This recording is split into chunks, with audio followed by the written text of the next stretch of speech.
Time to know the news of the week. I'm Hannah Tabios. This is the MB Rundown. Malacanang has vowed that someone will be held responsible for the boat ramming incident near Recto Bank involving the 22 Filipino fishermen who were allegedly abandoned by a Chinese fishing vessel in the West Philippine Sea. Presidential spokesperson Salvador Panelo made the remark after President Rodrigo Duterte was criticized for downplaying the situation, citing that it was only a collision of ships. Panelo said the government will not allow the absence of responsibility as the abandonment of the Filipino crewmen violated the United Nations Convention for the Law of the Sea or UNCLOS. In the earlier accounts of the Filipino fishermen, they said their boat FB Gemver, which was anchored in the West Philippine Sea midnight of June 9, was allegedly rammed by a Chinese fishing vessel. The victims were rescued by a nearby Vietnamese fishing vessel at the incident scene. Some lawmakers are demanding for a serious probe over the alleged hit-and-run case. In fact, Senator Panfilo Lacson said in a tweet that the Mutual Defense Treaty with the United States is the only weapon in the Philippine arsenal to balance the power felt in the West Philippine Sea.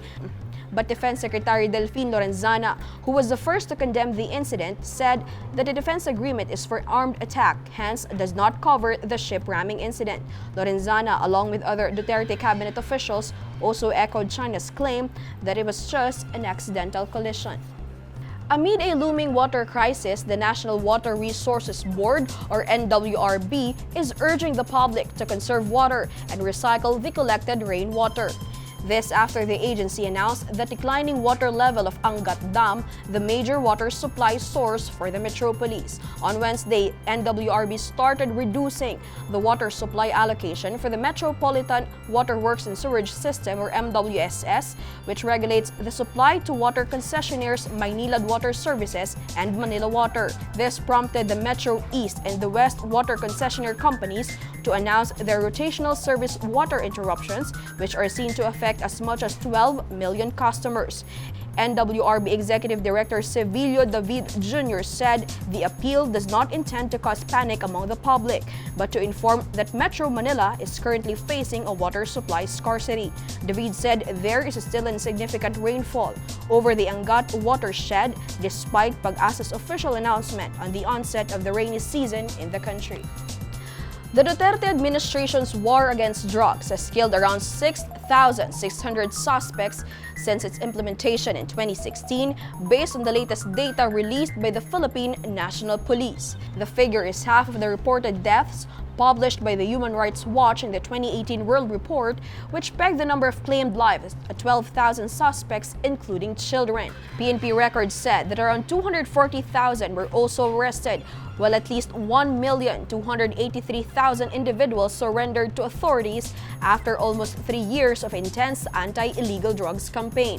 Around 12,000 barangays or villages were also declared drug-free out of the total 42,045 barangays across the country. The PNP maintained that there is more work that needs to be done to finally free the country from the drug menace. Veteran election lawyers backed a petition of a group to disqualify former Youth Commissioner Ronald Cardema's application for substitution as representative of Duterte Youth Party List. Former COMELEC Chairman Sixto Brillantes Jr., veteran election lawyer Romulo Macalintal, and another election lawyer Emil Marañon III served as the counsel of the petitioners from Millennials PH, asking the poll body to deny due course to the former NYC chair. In their manifestation, the group said Cardema committed a material misrepresentation over his eligibility and qualifications.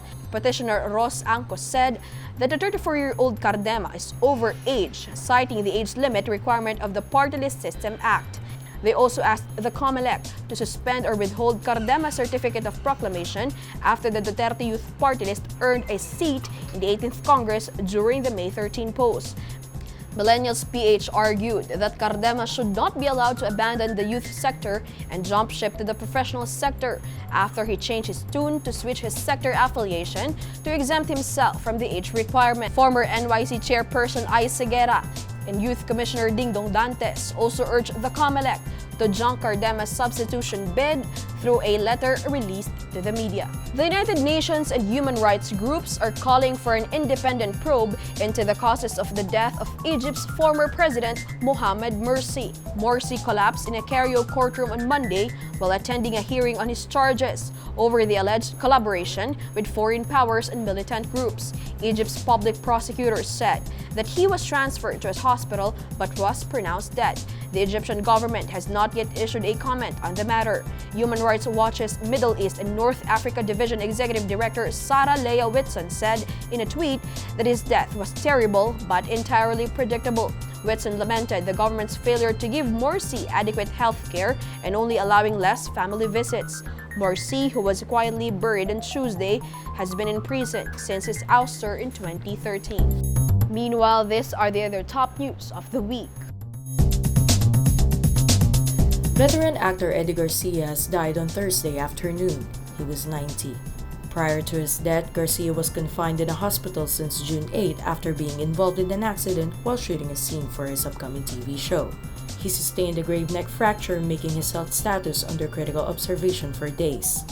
Garcia, who is widely known in the industry as a professional actor and director, received numerous awards for his outstanding performance. Among his notable films are Martial Law, Rainbow Sunset, and Masamang Ugat.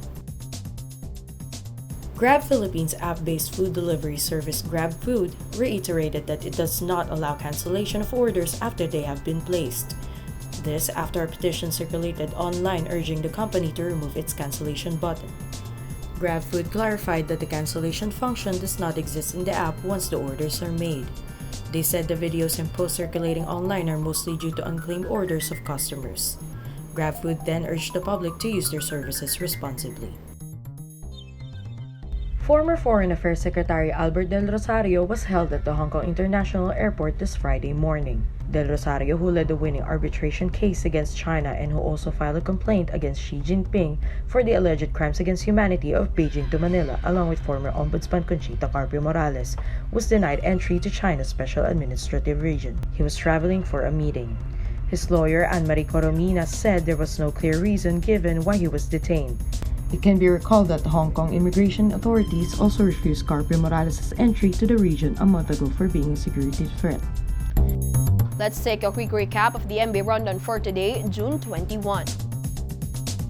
Malacanang vows to hold someone responsible for the boat ramming incident in the West Philippine Sea.